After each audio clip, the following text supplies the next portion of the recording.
Good morning, students. I welcome you all in online English class.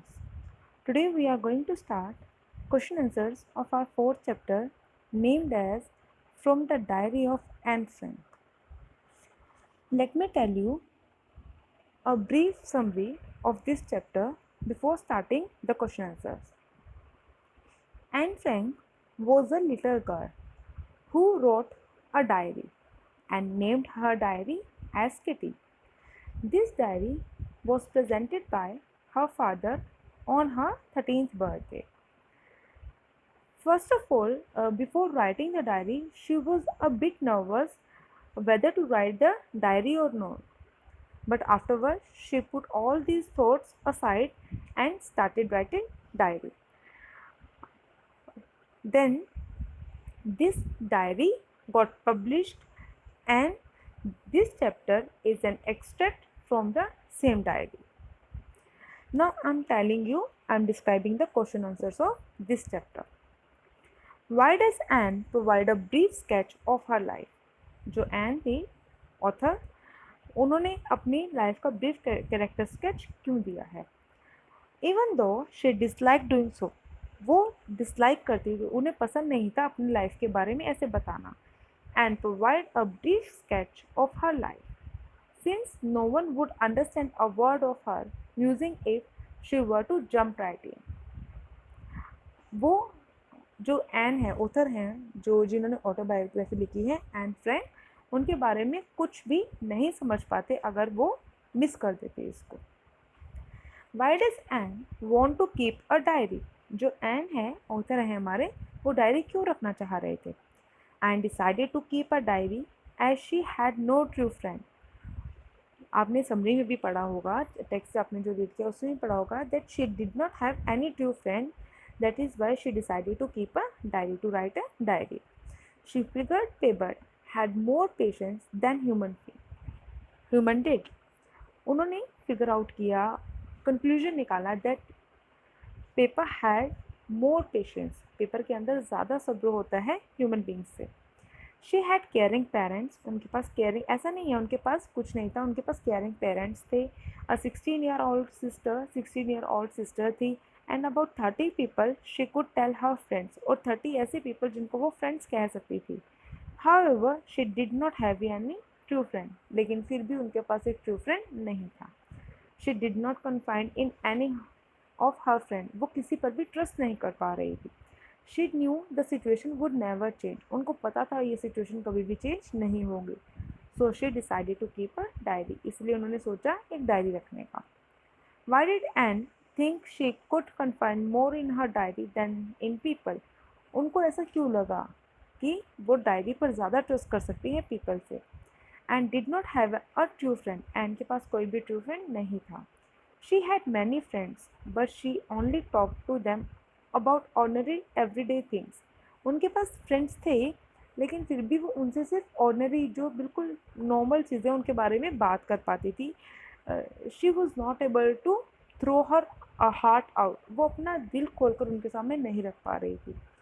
She did not seem to get any closer to them. She felt that maybe it was her fault that she could not confide in them. उन्हें लगता था कि शायद ये उनका fault है कि वो उनके ऊपर ट्रस्ट नहीं कर पा रही हैं. Knowing that the situation would not change, ये जानते हुए कि ये सिचुएशन कभी भी चेंज नहीं होगी. And believing a paper to have more patience than people, और बिलीव करते हुए कि पेपर के अंदर ज़्यादा पेशेंस होता है, she decided to write a diary and confined in a diary. उन्होंने डायरी पर ट्रस्ट किया और उनको डायरी को लिखने का सोचा. Why had she told us that a paper has more patience? क्यों उन्होंने ऐसा कहा है? Because a paper can not travel things और inner feelings which we are writing in them. जो पेपर है वो कभी भी हमारी बातें ट्रेवल नहीं करेगा, दूसरों को नहीं बताएगा. हम जितना चाहें उनके ऊपर लिख सकते हैं, अपने दिल की बात बता सकते हैं, जबकि लोगों के अंदर आज के टाइम में इतना सब नहीं है.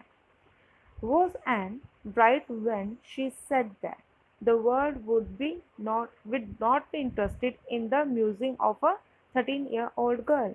क्या एन सही थी जब उन्होंने क्या कहा कि जो वर्ल्ड है, दुनिया है, वो कभी भी इंटरेस्ट नहीं लेगी आने वाले टाइम में एक 13 साल की बच्चे की डायरी पढ़ने में। नो, ऐसा नहीं हुआ। Obviously we are reading about her. No, and was not right. नहीं, एंड ठीक नहीं थी। When she said that the world would not be interested in the musing of a 13-year-old girl. Her diary was published under the name The Diary of a Young Girl. उनकी diary publish हुई किस नाम से? The Diary of a Young Girl. It was translated from its original Dutch into many languages. अपनी original language से वो काफ़ी languages में ट्रांसलेट भी हुई, and it became one of the world's most widely read books. There have also been several films, television, and theatrical productions, and even an opera based on the diary. काफ़ी films production इस diary के ऊपर based बने हैं.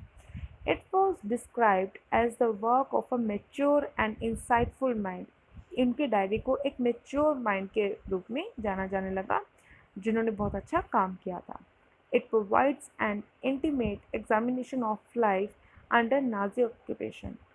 Anne Frank became one of the most renowned and discussed of the Holocaust victims. उनको एक renowned personality के रूप में जाना जाने लगा.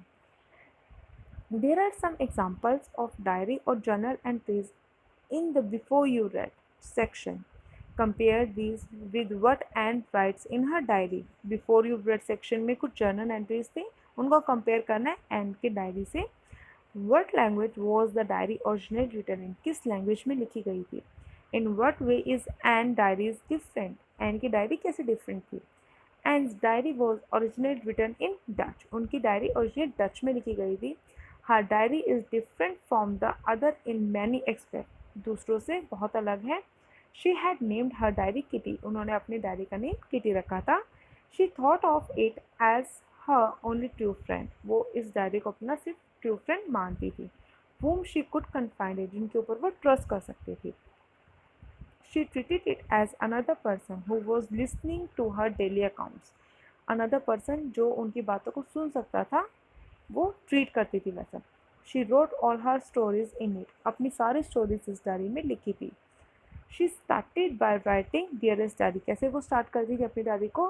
As a person. जब हम अपने क्लोज फ्रेंड्स को, रिलेटिव्स को लेटर लिखते हैं तो dearest, my dearest grandfather, brother और द फ्रेंड, ऐसे हम एक्नॉलेज कर, सैल्यूटेशन हम लिखते हैं. तो सेम वो अपनी डायरी के साथ करती थी. और एंड कैसे करती थी? Yours Anne. Her diary was a lot more personal than other diaries. उनकी डायरी बहुत पर्सनल थी अदर डायरीज के, अगर हम कंपेयर करते हैं तो. Why does Anne need to give a brief sketch about her family? उनको क्या ज़रूरत थी अपनी फैमिली का स्केच, मतलब अपनी फैमिली के बारे में बताने की? Does she treat Kitty as an insider or an outsider? वो किटी को इंसाइडर समझती थी या outsider? Anne gave a brief sketch of her life since no one would understand a word of her story to her diary if she were to plunge right in. अगर वो छोड़ देती तो वो शायद कोई भी उस डायरी को ना समझ पाता.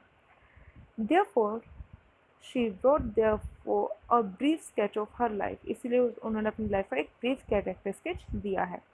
Even though she disliked it, doing so, उनको पसंद नहीं था, फिर भी ऐसा उन्होंने किया है. She treated Kitty as an insider. उन्होंने किटी को इंसाइडर कहा है because she called it her best friend. क्योंकि उन्होंने इसे अपना बेस्ट फ्रेंड बताया है. And was ready to confide in it. और उस पर पूरा ट्रस्ट करने को रेडी थी. How does Anne feel her father, her grandfather, Mr. Kypros and Mr. Cassin?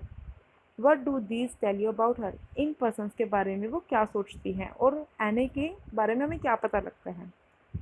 And feel that her father was the most adorable father she had ever seen.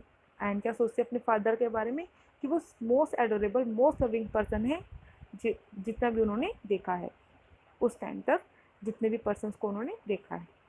And remember her grandmother, even after her death. She wrote in her diary that no one knew how often she thought of her grandmother and still loved her. वो क्या कहती हैं कि वो अपनी grandmother से आज भी उतना ही प्यार करती हैं. कोई भी नहीं सोच सकता कि वो अपनी ग्रैंडमदर के लिए क्या सोचती हैं, और आज भी उनके जाने के बाद वो उनसे प्यार करती हैं. In the sixth form of the Montessori Nursery School, her teacher was Mr. Kapras, who was also the headmistress. At the end of the year, they both were in tears as they said a heartbreaking farewell. When Anne was in Montessori nursery, तो उनकी जो एक teacher थी जो कि headmistress भी थी, principal भी थी वहाँ की, फेवल के टाइम टीयर्स में थे, हार्ट ब्रेकिंग फेवल के टाइम टीयर्स में थे, बहुत दुख हुआ था उन्हें एक दूसरे से अलग होने का. Mister Keesing was her maths teacher. Mister Keesing उसके मैथ्स टीचर थी. We have read it in the text also. He was annoyed with her. वो बहुत गुस्सा रहते थे उससे, because of she talk too much, क्योंकि वो बहुत ज़्यादा बोलती थी. However, Anne was able to justify her talkative nature every time she was punished by Mr. Cassing. जबकि जो एन थी, जब भी वो पनिश करते थे, I have already told you in the summary also, we have read it in the text, कि वो पनिशमेंट दिया करते थे एन को to write an essay on different topic related to her talkativeness. On each occasion जब भी वो ऐसा करती थी, उन पनिशमेंट को लिखती थी, he was impressed by the manner in which she presented her arguments. जैसे वो अपने आर्ग्यूमेंट्स को प्रेजेंट करती थी अपने फेवर में, अपने टॉकेटिवनेस के फेवर में. all these incidents show how lovable and smart Anne was.